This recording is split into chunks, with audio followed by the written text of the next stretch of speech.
Bapak Ibu yang kasih Tuhan? Ada sukacita? Amin. Minggu lalu firman Tuhan mengajar kita bahwa Tuhanlah sumber keberhasilan dalam hidup. Masih ingat bagian mana firman Tuhannya? Mazmur 127.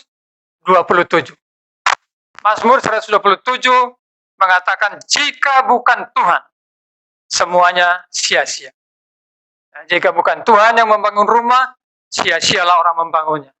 Jika bukan Tuhan yang mengawal kota, menjaga kota, sia-sialah para pengawal menjaganya. Jika bukan Tuhan yang memberkati, sia-sialah orang kerja keras, bangun pagi-pagi, pulang malam-malam. Jika bukan Tuhan yang memberkati anak-anak kita, sia-sialah orang tua membesarkan anak. Jadi firman Tuhan dalam Mazmur 127 mengatakan, Tuhanlah sumber keberhasilan dalam hidup kita. Karena itu jangan abaikan Tuhan dalam kehidupan kita pribadi, jangan abaikan Tuhan di dalam keluarga kita, jangan abaikan Tuhan di dalam pekerjaan kita. Amin.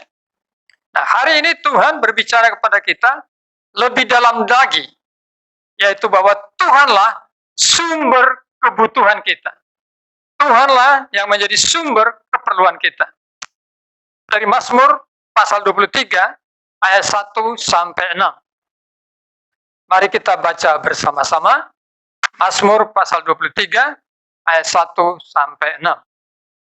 Sudah membuka Alkitabnya? Katakan amin. Mari kita baca bersama-sama mulai dari judulnya. 1, 2, 3. Tuhan gembala yang baik. Mazmur Daud. Tuhan adalah gembalaku, takkan kekurangan aku. Ia membaringkan aku di padang yang berumput hijau. Ia membimbing aku ke air yang tenang. Ia menyegarkan jiwaku. Ia menuntun aku di jalan yang benar oleh karena namanya. Sekalipun aku berjalan dalam lembah kekelaman, aku tidak takut bahaya, sebab Engkau besertaku. Gadamu dan tongkatmu, itulah yang menghibur aku. Engkau menyediakan hidangan bagiku di hadapan lawanku. Engkau mengurapi kepalaku dengan minyak, pialaku penuh melimpah. Kebajikan dan kemurahan belaka akan mengikuti aku seumur hidupku. Dan aku akan diam dalam rumah Tuhan sepanjang masa. Amin. Ayat 1 berbunyi demikian. Tuhan adalah gembalaku, takkan kekurangan aku. Bapak Ibu yang kasih Tuhan, di sini ada pernyataan firman Tuhan, ketika Tuhan yang menjadi gembala kita, akibatnya kita tidak kekurangan. Ya. Karena Tuhan adalah gembala kita, maka kita tidak akan kekurangan. Nah, untuk mengerti lebih dalam mengenai peran Tuhan sebagai gembala ini, izinkan saya menjelaskan sedikit tentang hubungan antara gembala dan domba pada zaman itu, dan khususnya bagi masyarakat Timur Tengah. Cara menggembalakan domba di Timur Tengah dengan di Indonesia itu berbeda. Domba adalah seekor binatang yang bodoh dan lemah. Domba tidak tahu jalan untuk mencari makan, dan juga tidak tahu jalan untuk pulang ke kandang. Itu sebabnya kalau di sirkus, hampir boleh dikatakan tidak pernah domba jadi bagian tontonan dalam sirkus. Beda dengan monyet. Pinter. Anjing. Itu pinter. Tapi kalau domba, dia bodoh, sudah begitu lemah lagi. Gampang menjadi mangsa. Sehingga seekor domba atau sekelompok domba, kawanan domba, itu sangat bergantung kepada gembalanya. Nah, gembala di Timur Tengah sana, ketika menggembalakan domba-dombanya, tidak seperti gembala yang ada di Indonesia. Kalau gembala di Indonesia itu, binatangnya di depan, dia di belakang. Jadi gembalanya itu ngikutin kemana bebeknya pergi. Seperti itu. Tapi kalau di Timur Tengah, itu gembala itu dia di depan, domba-dombanya itu mengikuti dia. Jadi kalau ada bahaya, katakan umpamanya serigala hendak menerkam domba itu, yang pertama tahu itu adalah gembalanya. Jadi domba yang lemah, domba yang bodoh ini, domba yang tidak dapat melindungi dirinya ini, sangat bergantung hidupnya terhadap seorang gembala. Nah, di dalam perjanjian baru, Tuhan mengajarkan tentang dua jenis gembala. Gembala yang baik adalah gembala yang rela mengorbankan nyawanya demi melindungi domba-dombanya, demi menyelamatkan domba-dombanya dari serangan binatang buas ataupun para pencuri. Tapi di sisi yang lain ada gembala-gembala, yaitu gembala yang dibayar, di mana kalau ada bahaya, datang binatang buas, hendak menerkam kawanan dombanya, datang para maling mencuri domba itu, maka dia lari. Jadi ada dua jenis gembala. Nah, di dalam firman Tuhan ini ditekankan di sini bahwa yang menjadi gembala itu adalah gembala yang baik. Tuhan Yesus berkata, "Aku adalah gembala yang baik. Gembala yang baik mengorbankan nyawanya bagi domba-domba." Jadi kalau Bapak Ibu ingin tahu kebaikan Tuhan dalam hidup Bapak Ibu, itu bukan ketika Tuhan sembuhkan penyakit kanker kita. Walaupun itu kebaikan Tuhan. Tapi sembuh dari penyakit kanker, dokter pun bisa lakukan. Atau umpamanya, kebaikan Tuhan jangan hanya diukur hanya sebatas berkat ekonomi. Dulu kita tidak punya apa-apa, sekarang punya usaha. Dulu tidak punya mobil, sekarang punya mobil. Oh, itu berkat Tuhan, betul berkat Tuhan. Tapi orang yang tidak takut Tuhan pun punya mobil, maka lebih bagus daripada kita. Jadi kalau ukuran kebaikan Tuhan itu, kita buat ukurannya kesembuhan, kita buat ukurannya kekayaan, maka orang dunia bilang, saya orang yang diberkati Tuhan. Atau dapat jabatan. Nah, jangan salah paham. Saya tekankan, itu adalah berkat Tuhan, tapi itu bukan ukuran berkat tertinggi. Berkat Tuhan yang tertinggi itu apa, Bapak Ibu? Yesus Kristus mati bagi menebus dosa kita. Itulah ukuran daripada berkat Tuhan yang terbesar dalam hidup kita, bahwa Yesus telah mati untuk menebus kita dari dosa, supaya kita tidak masuk neraka, tapi kita boleh memiliki hidup yang kekal, dan kalau kita mati, kita berkumpul bersama-sama dengan Dia di surga. Coba, di mana saudara bisa dapat pengajaran seperti itu? Hanya dalam Alkitab. Itulah ukuran kebaikan Tuhan. Nah, di sini firman Tuhan berkata, Tuhan adalah gembalaku, takkan kekurangan aku. Coba Bapak Ibu. Bapak Ibu sekarang kurang apa? Ya? Kurang cakep? Ya ke salon lah kalau kurang cakep, ya kan? Kurang pinter? Ya belajar. Yang penting jangan kurang ajar, ya kan? Di dalam firman Tuhan ini kita akan melihat bahwa kita tidak kekurangan dalam kebutuhan dalam hidup kita. Kebutuhan yang paling dasar dalam hidup manusia adalah masalah jasmani. Itu masalah makan. Di dalam ayat 2 firman Tuhan berkata begini. Ia membaringkan aku di padang yang berumput hijau. Seekor domba atau sekawanan domba, makanannya adalah rumput. Tapi kalau di Indonesia ada juga domba yang makan plastik. Nah, karena digembalakan di tempat pembuangan plastik, ya pembuangan sampah. Saya pernah lihat itu, nah, makan. Tapi kalau di Timur Tengah hal seperti itu tidak akan terjadi. Nah, domba dia hanya bisa sehat kalau makan rumput hijau. Kalau rumput kering, dia nggak sehat. Jadi, domba itu bukan saja bodoh, bukan saja lemah, tetapi juga soal makanan, dia harus makanan yang segar. Coba, ya ini susah membayangkannya Bapak Ibu. Kita di Indonesia ini semuanya subur ya kan? Ya, jarang kita menemukan rumput yang kering. Ya, kecuali itu rumput mati. Musim kemarau pun masih subur. Tapi kalau di Timur Tengah, cari rumput itu susah. Karena apa? Semuanya gunung-gunung, gunung batu. Bukan gunungnya seperti gunung Semeru, di mana ada banyak pohon, seperti itu tidak. Itu gunung-gunung batu. Saya mau contohkan Gunung Kidul, Bapak Ibu-ibu juga belum pernah ke Gunung Kidul. Jadi susah saya mengatakan. Jadi itu adalah daerah yang tanahnya itu lebih banyak batu daripada tanaman. Jadi untuk bisa domba ini makan rumput yang hijau, maka diperlukan seorang gembala yang tahu di mana rumput hijau, di mana ada lembah, dan di sana dia bisa membawa domba-dombanya makan dengan kenyang karena ada rumput yang hijau.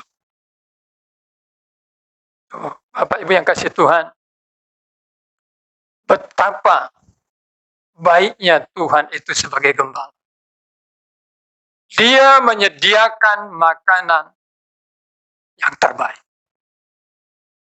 Saya lupa dalam ayatnya, tapi dikatakan orang yang takut Tuhan, dia akan makan gandum yang terbaik. Minggu depan saya akan bacakan untuk kita ayat itu. Kita sering sekali menjadi orang yang sangat menghemat. Sangat menghemat supaya kita berkata cukup. Tetapi di dalam ayat ini firman Tuhan mengatakan, Tuhan adalah gembalaku, takkan kekurangan aku. Ia membaringkan aku di padang yang berumput hijau. Itu bicara tentang kebaikan Tuhan yang menyediakan kepada kita makanan yang terbaik. Karena dia gembala yang baik. Loh Pak, kalau Tuhan adalah gembala yang baik, dia menyediakan yang baik untuk domba-dombanya, kenapa saya kekurangan? Ya, itu jawabannya hanya Anda yang tahu, Bapak Ibu yang tahu. Saya tidak bisa mengatakan karena begini, karena begitu. Tapi pertanyaannya adalah, kalau betul-betul Tuhan itu adalah Bapak Ibu jadikan sebagai gembala, hanya dua kemungkinan. Dia adalah pembohong, atau saya tidak di dalam penggembalaan. Bisa mengerti maksudnya? Maksudnya seperti ini Bapak Ibu. Ya, kalau di komplek kita ini ada satpam, maka keamanan kita serahkan kepada satpam, keamanan komplek. Lalu terjadi kemalingan. Hanya dua kemungkinan. Satpamnya itu tidak bisa menjaga keamanan, atau kita tidak membiarkan satpam itu menjaga keamanan komplek kita. Begitu juga di dalam mengikut Tuhan ini. Ketika kita berkata Tuhan adalah gembalaku, apakah kita sungguh-sungguh menjadikan dia, memperlakukan dia menjadi gembala kita di dalam hidup kita? Nah, jangan-jangan itu hanya omongan saja. Tuhan adalah gembalaku, takkan kekurangan aku. Tetapi kita tidak di dalam wilayah Tuhan, tidak membiarkan diri kita ada di dalam otoritas Tuhan. Kita tidak membiarkan hidup kita dijaga oleh Tuhan, dipelihara oleh Tuhan. Lalu yang kedua kita membaca di sini, di dalam ayat 2b, ia membimbing aku ke air yang tenang. Seekor domba tidak hanya perlu rumput hijau, tetapi dia memerlukan air. Tapi air yang tenang. Seekor domba tidak bisa minum di air sungai yang mengalir. Kenapa? Karena itu menakutkan mereka. Percikan-percikan air sungai itu membuat mereka gelisah dan tidak bisa minum. Jadi harus dicari tempat yang tenang. Airnya itu bersih, tenang, tidak adanya hal yang membuat mereka takut. Mereka dicukupkan dengan minuman. Jadi yang pertama apa? Tuhan adalah gembalaku, takkan kekurangan aku dalam hal kebutuhan jasmani. Kebutuhan makanan kita, kebutuhan minuman kita. Rumput hijau dan air adalah kebutuhan dasar bagi bagi seekor domba atau sekawanan domba. Tanpa rumput hijau, domba-domba itu akan mati. Tanpa air, domba-domba itu akan mati. Dan firman Tuhan ini berkata, Tuhan sebagai gembala terhadap domba-dombanya, dia menyediakan kebutuhan jasmani. Bapak Ibu yang dikasihi Tuhan,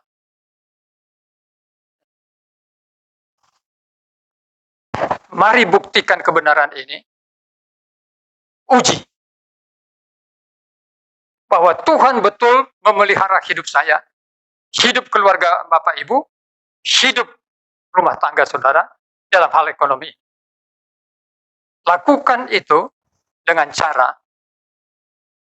bawa kebutuhan saudara setiap bulan dan datang kepada Tuhan. Katakan, Tuhan, inilah kebutuhan kami tiap bulan. Penghasilan saya hanya 50% dari kebutuhan ini, Tuhan. Mari Tuhan cukupkan supaya bulan ini kekurangan yang 50% terpenuhi. Coba, 3 bulan ini coba.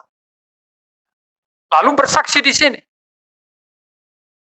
Apakah sungguh Tuhan adalah gembala yang membuat kita tidak kekurangan? Ataukah dia menjadi Tuhan yang gembala membiarkan kita kekurangan? Buat seperti itu Bapak Ibu. Yang kedua, sesudah kebutuhan jasmani, maka yang kedua di dalam ayat 3 itu bicara tentang kebutuhan jiwa, kebutuhan psikologisnya. Ayat 3, mari kita baca sama-sama. Ayat 3 sampai dengan ayat 3 saja kita baca. Mari kita baca. 1, 2, 3. Ia menyegarkan jiwaku, ia menuntun aku di jalan yang benar, oleh karena namanya.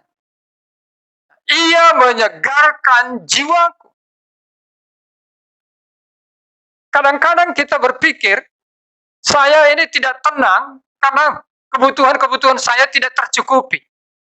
Penghasilan suami saya terbatas, gaji saya terbatas, kebutuhan kami besar, jadi kami tidak bisa tenang.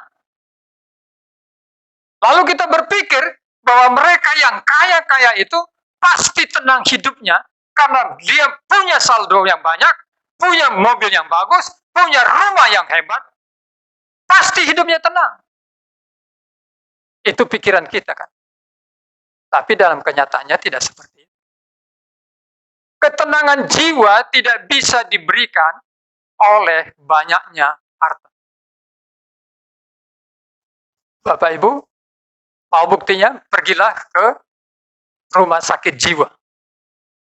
Atau ke rumah sakit yang ada pengobatan psikologis. Siapa yang berobat di situ? Orang miskin? Bukan. Orang-orang yang berduit.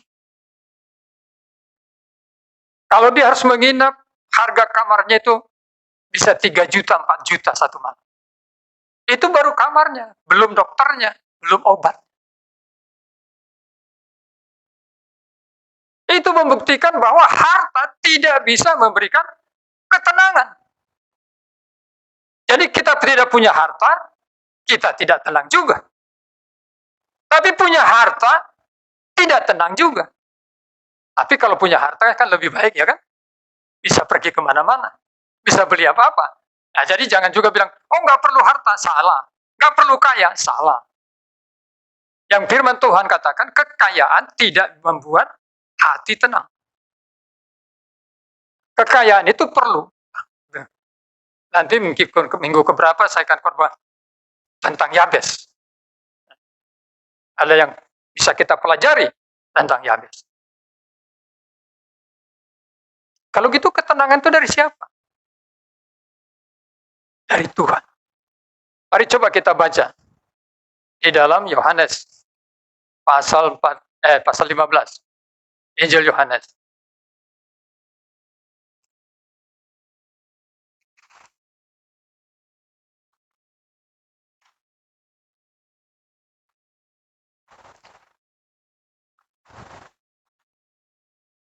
Pasal 14 ya, Injil Yohanes pasal 14. Ayat 27. Coba satu orang membacanya. Kita baca sama-sama. Ayat 27. 1, 2, 3. Damai sejahtera ku tinggalkan bagimu, damai sejahtera ku berikan kepadamu, dan apa yang kuberikan tidak seperti yang diberikan oleh dunia kepadamu. Janganlah gelisah dan gentar hatimu. Janganlah gelisah dan gentar hatimu. Kita bisa gelisah oleh karena tidak ada uang. Kita bisa gelisah karena mikirin orang yang kita kasihi. Tentang anak kita, tentang suami kita, tentang istri. Bahkan kita gelisah mikirin harta kita. Tetapi di dalam ayat 28 ini, firman ayat 27 ini, firman Tuhan berkata begini. Damai sejahtera ku tinggalkan bagimu, damai sejahtera ku berikan kepadamu, dan apa yang kuberikan, yaitu apa itu? Damai sejahtera. Dan apa yang kuberikan tidak seperti yang diberikan oleh dunia kepadamu. Jadi damai sejahtera yang diberikan Yesus tidak seperti damai sejahtera yang diberikan oleh dunia. Siapa bilang main judi itu tidak menyenangkan? Menyenangkan, saudara. Saya pernah main judi, saya tahu itu menyenangkan. Tidak menyenangkan ketika kalah. Tapi kalau waktu main, wah itu menyenangkan. Sekarang kan anak-anak muda judinya berbeda ya. Trading. Nah, ada trading kan? Forex. Umpamanya, nggak tahu lah. Pokoknya katanya trading itu ada yang jenis judi, ada yang betul-betul usaha. Kenapa menyenangkan? Karena dengan berjudi kita menghayalkan saya akan menang, saya akan menang. Ini saudara daripada Bu Titrin. Mungkin sekitar 3 atau 4 rumahnya habis karena main trading.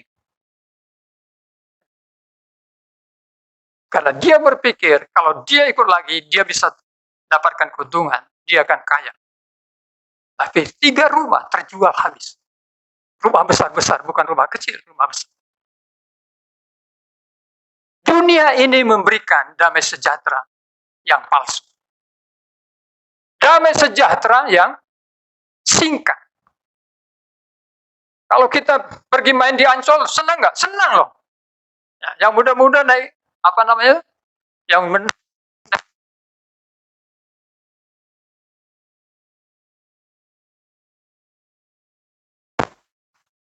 tapi itu menyenangkan. Tapi selesai itu masih menyenangkan nggak? Tapi damai sejahtera adalah damai sejahtera.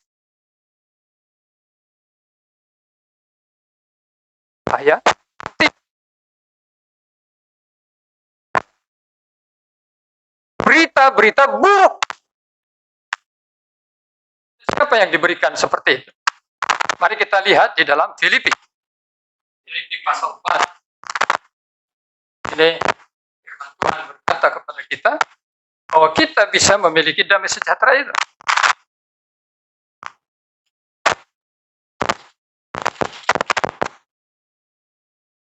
Filipi pasal 4.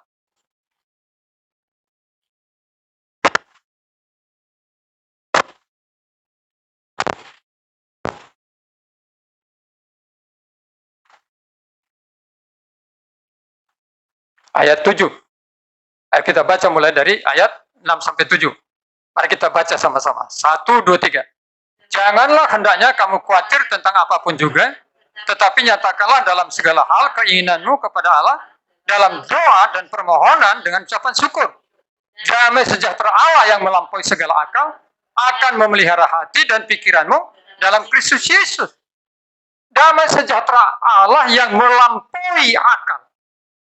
Ya, sesuatu yang tidak logis, seharusnya kita takut tapi kita tidak takut. Seharusnya kita gelisah tetapi tidak gelisah. Karena apa? Karena damai sejahtera yang Tuhan berikan bukan damai sejahtera seperti yang diberikan dunia ini. Nah, untuk bisa mengalami itu, firman Tuhan berkata dalam ayat 6. Janganlah kamu khawatir tentang apapun juga, tetapi nyatakanlah dalam segala hal keinginanmu kepada Allah dalam doa dan permohonan dengan ucapan syukur. Jadi kalau Bapak Ibu gelisah, itu membuktikan apa? Kurang doa, kurang bersyukur. Jadi sederhana. Mendiagnosa kerohanian orang itu gampang. Kalau orang yang baperan, gampang marah, gampang takut, gampang gelisah. Oh, jadi doa dan bersyukurnya kurang. Tapi kalau orang yang rajin doa, tekun berdoa, hati yang selalu mengucap syukur, ada damai. Nah, coba Bapak Ibu perhatikan. Kapan Bapak Ibu kehilangan damai? Saya kira ketika kita kurang berdoa, kurang bersyukur. Jadi sederhana ya. Nah, orang yang rajin berdoa, orang yang bertekun berdoa, mau menyatakan apa yang menjadi kekhawatirannya kepada Tuhan, lalu mensyukurinya, meminta kepada Tuhan pertolongan, dia damai sejahtera. Tuhan gembala yang baik. Dia tidak hanya memperhatikan kebutuhan jasmani kita, dia memperhatikan kebutuhan jiwa kita, kebutuhan psikologi kita. Tubuh yang sehat itu menjadi baik. Pepatah Roma berkata, dalam tubuh yang sehat terdapat jiwa yang sehat. Tetapi pengalaman membuktikan itu tidak seperti itu. Jiwa yang sehat jauh lebih penting daripada tubuh yang sehat. Bapak Ibu harus perhatikan itu, harus yakini itu. Jiwa yang sehat itu lebih penting daripada tubuh yang sehat. Ketika jiwa kita sehat, tubuh kita sakit, kita bisa bertahan. Tetapi ketika tubuh kita sehat, jiwa kita sakit, kita hancur. Kita hancur. Jadi, marilah membangun jiwa kita di dalam jiwa yang sehat dengan cara mengutarakan apa yang kita gelisahkan kepada Tuhan, sehingga kita tidak takut lagi, kita berdoa di dalam itu, kita mengucap syukur. Ada damai sejahtera. Damai sejahtera itu membuat jiwa kita sehat. Yang ketiga, di dalam ayat 4 firman Tuhan berkata begini, sekalipun aku berjalan dalam lembah kekelaman, aku tidak takut bahaya, sebab engkau besertaku, gadamu dan tongkatmu itulah yang menghibur aku. Hidup ini tidak selalu berjalan di dalam situasi yang aman. Kita tidak tahu tiba-tiba terjadi musibah. Kita tidak pernah menginginkan musibah, kita tidak pernah merencanakan mengalami musibah, tetapi ada saja peristiwa mengalami musibah. Bisa soal ekonomi, bisa soal jasmani, bisa masalah yang lain. Tetapi puji Tuhan, firman Tuhan ini berkata apa? Sekalipun aku berjalan dalam lembah kekelaman, aku tidak takut bahaya. Sebab engkau yaitu gembala yang baik besertaku. Bapak Ibu yang dikasihi Tuhan,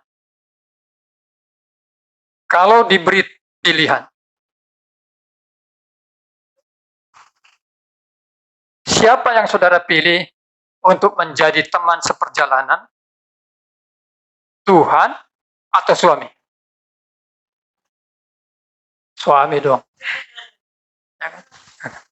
Karena kalau ada suami rasanya aman, tenang, ya kan? Nah, kalau Tuhan kan nggak kelihatan. Atau kita bilang, Tuhan pasti sudah sertai kita. Tapi belum tentu.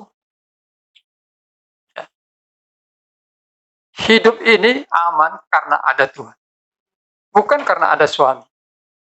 Nah, ini bukan berarti tidak dibutuhkan suami ya. Betul loh. Jangan lagi pelan kemudian bilang, saya nggak butuh kamu, yang penting saya butuh Tuhan. Yang penting. Nah itu dosa itu. Nggak boleh seperti itu. Ketika Tuhan di sana kita dijamin perlindungan.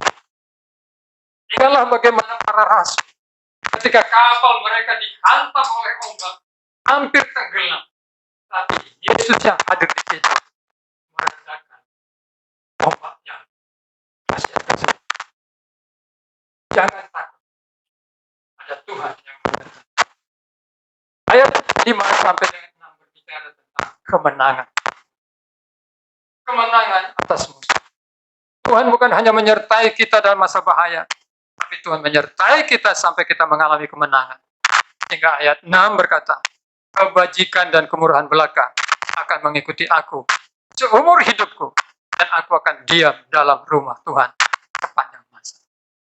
Bapak Ibu yang kasih Tuhan, kalau minggu lalu Tuhan berkata, akulah sumber dari keberhasilan hidupmu, tanpa aku semuanya akan sia-sia. Hari ini Tuhan berkata, akulah sumber dari segala kebutuhanmu, kebutuhan jasmanimu, kebutuhan psikologis dan jiwamu, kebutuhan keamananmu, bahkan kebutuhan masa depanmu. Apakah kita percaya? Apakah kita mau menerima kebenaran ini? Kita yang percaya akan berkata, Tuhan adalah gembalaku, takkan kekurangan aku. Amin. Kita berdoa.